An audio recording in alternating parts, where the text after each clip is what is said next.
شفاعت کبریٰ جو ہے وہ اللہ تعالیٰ نے اس کا صحرا اپنے حبیب علیہ الصلوۃ والسلام کے سر پہ سجایا۔ 2 آیتوں کا میں نے حوالہ کوٹ کر دیا چونکہ اس کا عنوان درس قرآن بھی ہے۔ کیا ہے جناب اس کا عنوان؟ ہے قرآن کریم کے اندر آپ کو بہت ساری آیات ملیں گی جس میں یہ مضمون ہوگا کہ کوئی بچا نہیں سکے گا، کوئی کام نہیں آئے گا، کوئی نفع نہیں دے گا۔ اس قسم کے کلمات آپ کو، یہ میں نے مفہومی الفاظ بولے کہ کوئی کام نہیں آئے گا، کوئی فائدہ نہیں دے گا، کوئی نفع نہیں دے گا، وغیرہ وغیرہ۔ اب مجھے یہ بتلائیے، ایک طرف تو من ذا الذی یشفع عندہ الا باذنہ ہے کہ کون ہے جو اس کے سامنے سفارش و شفاعت کرے مگر وہ جس کو اس کی اجازت ملی، اور ایک طرف یہ ہو کہ کوئی بھی کام نہیں آئے گا، تو پھر یہ تضاد آ گیا۔ اور قرآن میں تضاد اختلاف نہیں ہے، بلکہ خود فرمایا اگر یہ بندے کی طرف سے ہوتا تو تم اس میں اختلاف ضرور دیکھتے، لیکن یہ تو اللہ کا کلام ہے، اختلاف سے بھی پاک ہے، تضاد سے بھی پاک ہے۔ تو پھر کیا کرنا پڑے گا؟ پھر علم قرآن کے سمندر میں غوطہ زن ہونا پڑے گا۔ پھر مفسرین ہیرے نکال کے لاتے ہیں، وہ فرماتے ہیں جن کو اجازت ہے وہ کیٹیگری اور ہے، اور جو کام نہیں آ سکتے وہ اور ہیں۔ جو کام نہیں آ سکتے وہ اور ہیں، جو کام نہیں آ سکتے ان کے لیے جس کیٹیگری کو رکھا گیا ہے وہ ہے من دون اللہ۔ سبحان اللہ۔ وہ کون ہے؟ من دون اللہ، وہ جنہیں تم اللہ کے علاوہ پکارتے ہو۔ من دون اللہ کے اندر بت ہیں، معبودان باطلہ ہیں، یہ سارے لوگ ہیں۔ تو من دون اللہ، ایک آپ کو اور آسان سی مثال، وہ بھی قرآن پاک ہی سے گوش گزار کروں۔ قرآن کریم میں فرمایا گیا کہ جن کی تم پوجا کرتے ہو، یہ تو جو کھجور کو جب ہم کھولیں تو اس کے اندر گٹلی ہے، گٹلی کے اوپر ایک باریک سا سفید پردہ ہوتا ہے۔ رب فرماتا ہے یہ تو اس کے مالک بھی نہیں ہے۔ ایک پھر یہ فرمایا گیا، یہ بھی مفہومی کلام آپ کے سامنے رکھ رہا ہوں، مضمون قرآن میں موجود ہے، سارے موضوعات کو ایک گفتگو میں چھیڑا نہیں جا سکتا۔ یہ بیان کیا گیا کہ جو مشرکین تھے وہ کھانے پکا کر بتوں کے آگے رکھ دیتے تھے۔ آپ توجہ میری طرف رکھیں گے، آپ توجہ میری طرف رکھیں گے، وگرنہ آپ دائیں بائیں ہی رہیں گے، سمجھ گئے؟ بتوں کے سامنے جو کھانا رکھ دیتے تھے، پھر وہ ایک مخصوص ٹائم پر بعد میں آ کر اس کو اٹھا کر کھاتے تھے، بولتے تھے یہ برکت والا ہو گیا۔ تو اب جب کھانے رکھتے تھے تو مکھیاں بھی آتی تھیں، اور مکھیاں بھی اپنا ذوق پورا کرتی تھیں مال مفت کے تحت۔ تو قرآن پاک کا مزاج یہ ہے کہ وہاں سے ہمیں معلوم ہوتا ہے کہ او مشرکو، او بتوں کے پجاریو، یہ جن کی تم پوجا کرتے ہو، یہ تو مکھی ان کے سامنے سے کوئی چیز لے کے چلی جائے، یہ تو مکھی سے واپس نہیں لے سکتے۔ 2 چیزیں ہو گئی ابھی تک، ایک کھجور کے اوپر باریک سا پردہ، دوسرا یہ جو مکھی کو چیز لے جائے تو یہ بت وہ بھی واپس، اور تیسرا بڑا آسان سا ہے کہ جن کو تم پوچھتے ہو یہ تو مکھی کا پر بھی نہیں بنا سکتے۔ 3 باتیں بتائیں میں نے، ہم سبق ہو جائیں گے تو کچھ سمجھ میں آ جائے گا، ٹھیک ہے بھائی صاحب؟ مکھی کا پر بھی نہیں بنا سکتے، اور ادھر ہم کہہ رہے ہیں کہ غوث پاک کی یہ کرامت ہے، بابا بلے شاہ کی یہ کرامت ہے۔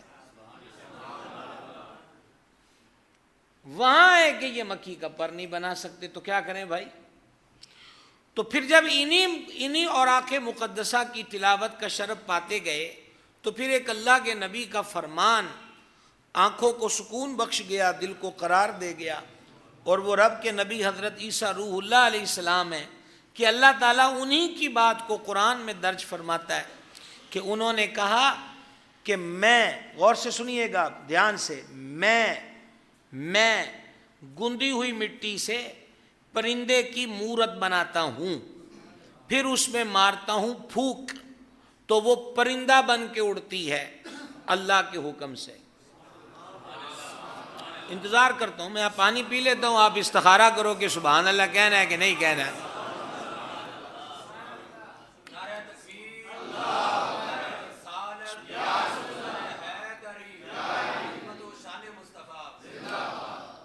بھائی صاحب کو سمجھ آ رہی ہے؟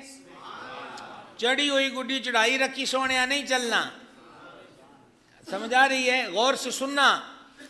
وہاں ہے کہ مکھی کا پر نہیں بنا سکتے، یہاں ہے کہ روح اللہ علیہ السلام فرماتے ہیں کہ میں مٹی سے پرندے کی مورت بناتا ہوں، پھر مارتا ہوں پھونک تو وہ پرندہ بن کے اڑتی ہے اللہ کے حکم سے۔ اچھا، اب وہ کون سا پرندہ بناتے تھے؟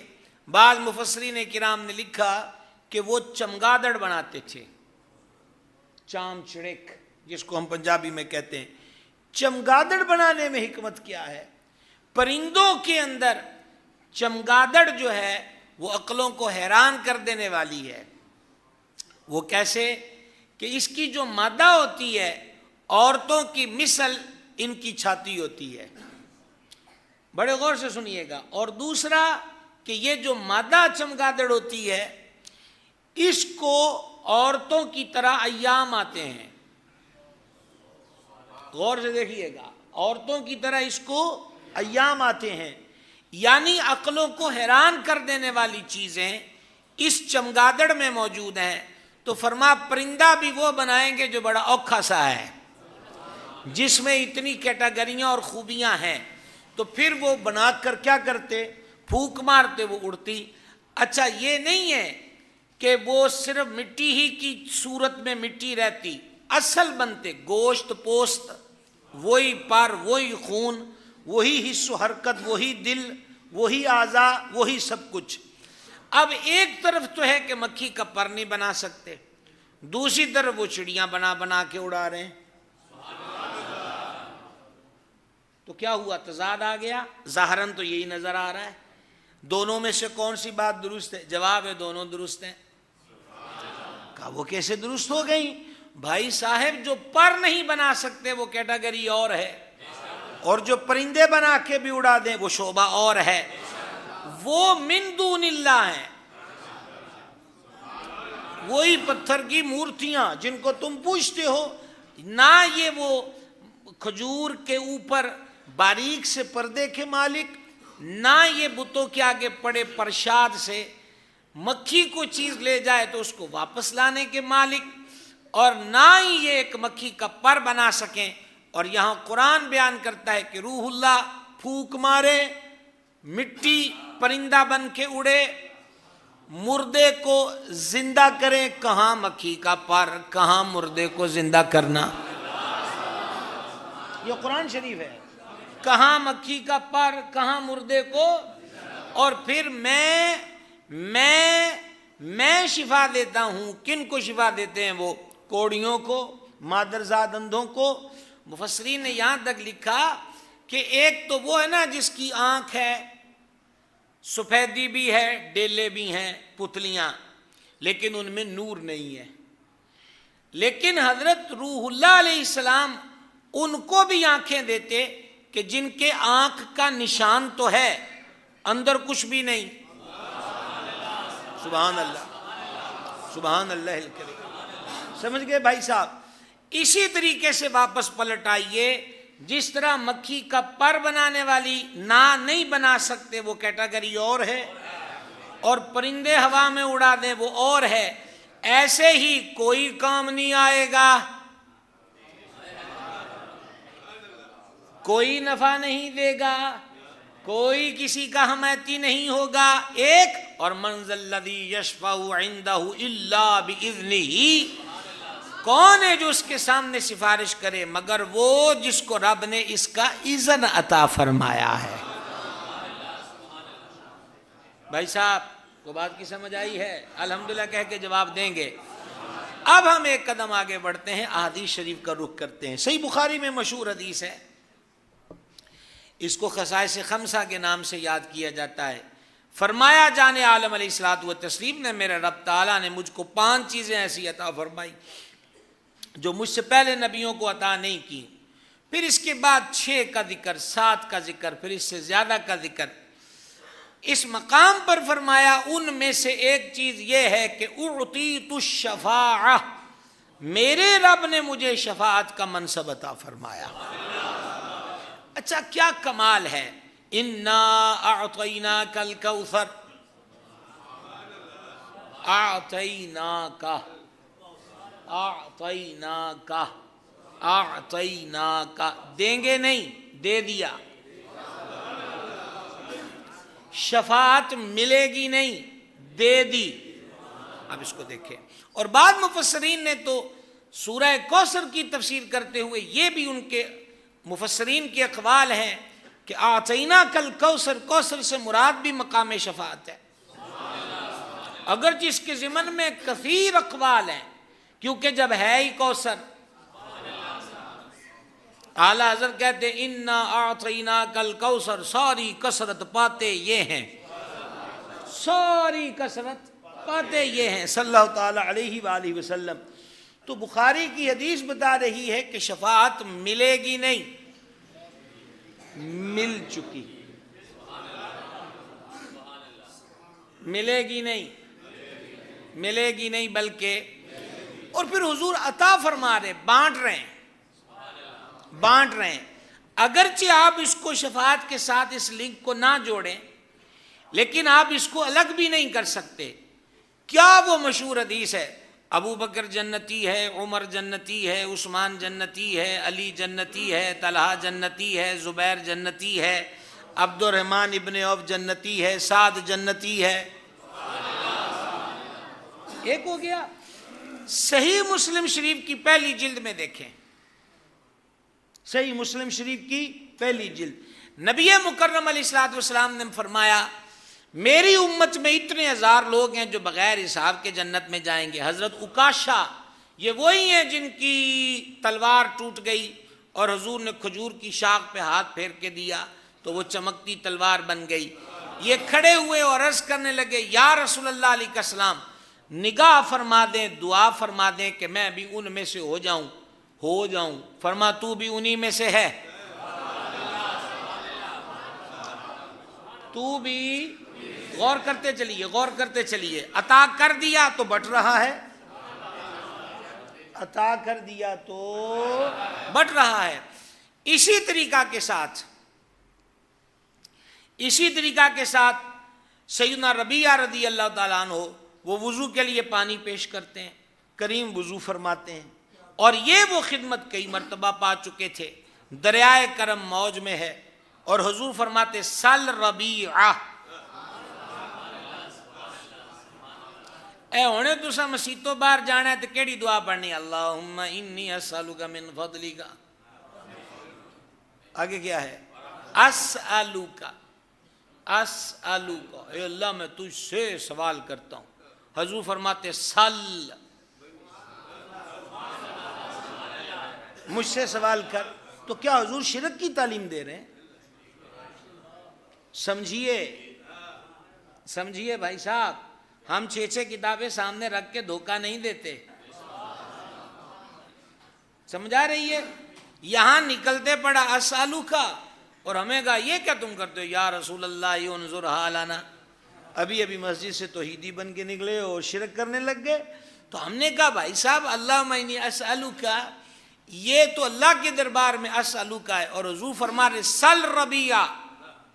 اور بر صغیر میں جس محدث نے حدیث کے فیضان کو عام کیا وہ شیخ محقق علی الاطلاق، بلکہ بعض تو کہتے ہیں خاتم المحدثین سیدنا شیخ عبدالحق محدث دہلوی رحمۃ اللہ تعالی علیہ۔ حضرت شیخ محقق کہتے ہیں کہ حضور کا سل فرمانا بلا قید کے، یعنی تخصیص ہے نا، کیا ربیعہ تو کھجوریں مانگ لے، سل تو ہے لیکن کھجوریں، کپڑا مانگ لے، درہم مانگ لے، دینار مانگ لے، نہ، مطلقاً فرمانا سل۔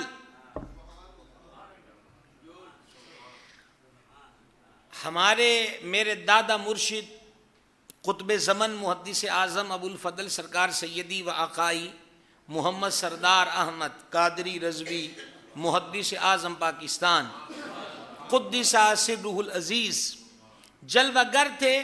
تو میں دوسرے بزرگوں کا نام نہیں لے رہا ادباً، وہ واز فرما رہے تھے اور محدث اعظم حجرے میں جلوہ گر تھے.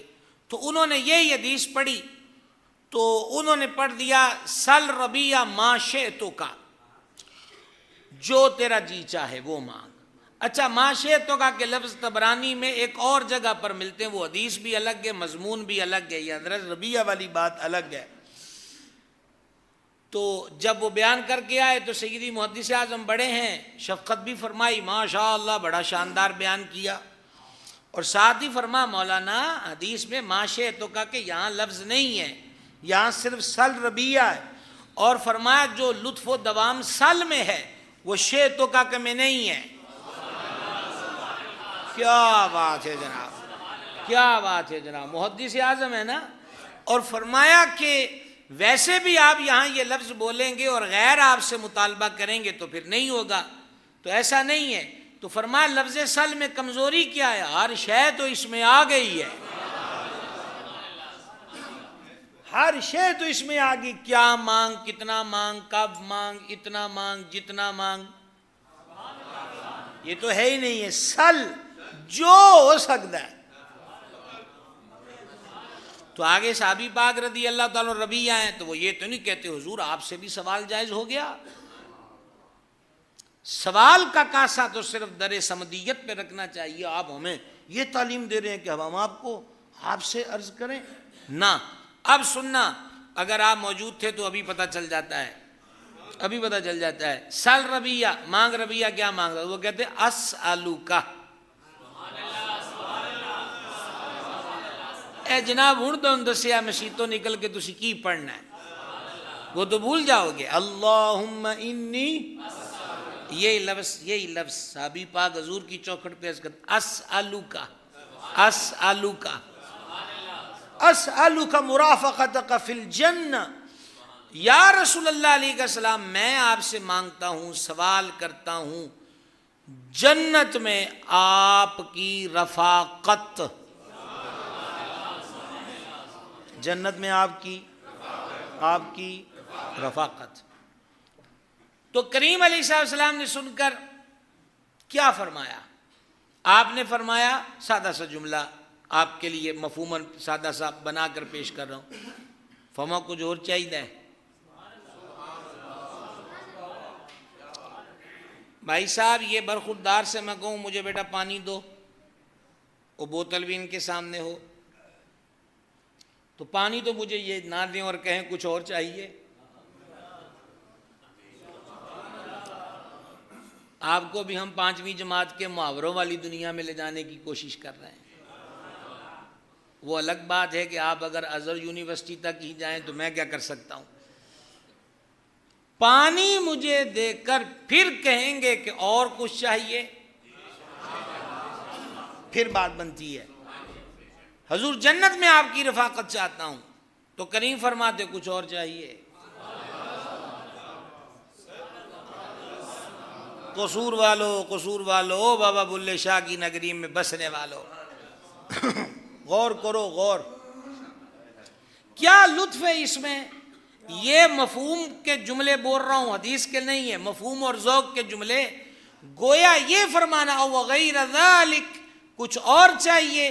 یہ کلمات طیبات بتا رہے ہیں کہ وہ تو سوال تیری زبان پہ پورا بھی نہ آیا تھا کہ ہم نے دے دی، کچھ اور چاہیے تو وہ بتاؤ. سمجھ گئے؟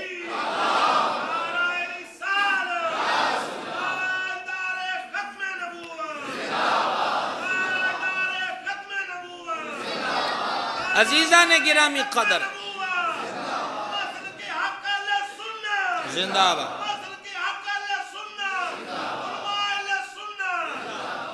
میں نے تو اب وقت دیکھا ہے، ہم تو تمہید میں یہ وقت لے آئے اور ابھی جلدی جلدی آگے بڑھتے ہیں. آئی صاحب 7 بجے تک کہ 6:45 تقریر. یا رب.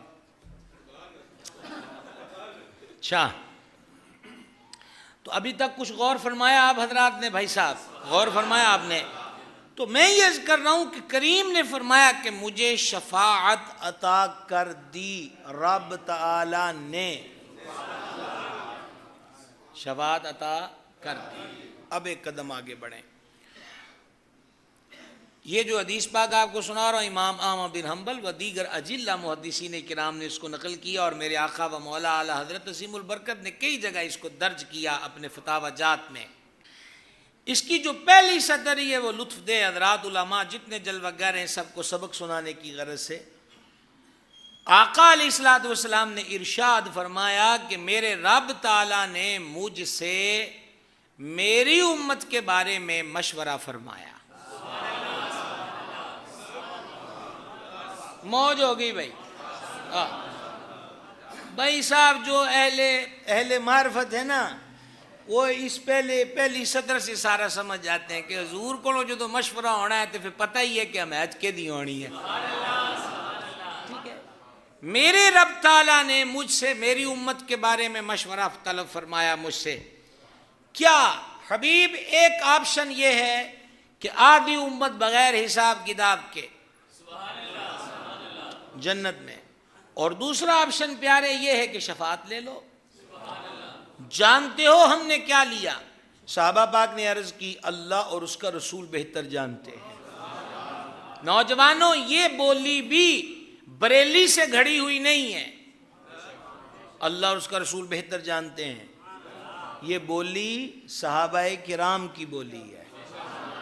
بے دھڑک بولا کرو، کیونکہ جنتی گروہ کی علامت حدیث میں بیان کی ما انا علیہ واصحابی، جو میرے اور میرے صحابہ کے طریقے پر ہے۔ اور صحابہ کا طریقہ یہ تو انہوں پتہ ہے، اللہ ورسولہ عالم، اللہ اور اس کا رسول بہتر جانتے ہیں۔ ٹھیک ہے بھائی جی۔ فرمایا کہ میں نے شفاعت لے لی۔ واپس آ جائیے حدیث کی طرف۔ آدھی امت بغیر حساب کتاب کے، ایک، اور دوسرا شفاعت لے لو۔ تو تم جانتے ہو میں نے کیا لیا؟ حضور اللہ سے بہتر، میں نے شفاعت رکھ لی۔ میں نے شفاعت رکھ لی۔ جانتے ہو میں نے شفاعت کیوں رکھی؟ آگے سے پھر وہی اللہ اور اس کا رسول بہتر جانتے ہیں۔ فرمایا وہ وسعت والی ہے۔ اب ہم اس کی وضاحت اعلیٰ حضرت کی برکت سے ابھی کرتے ہیں۔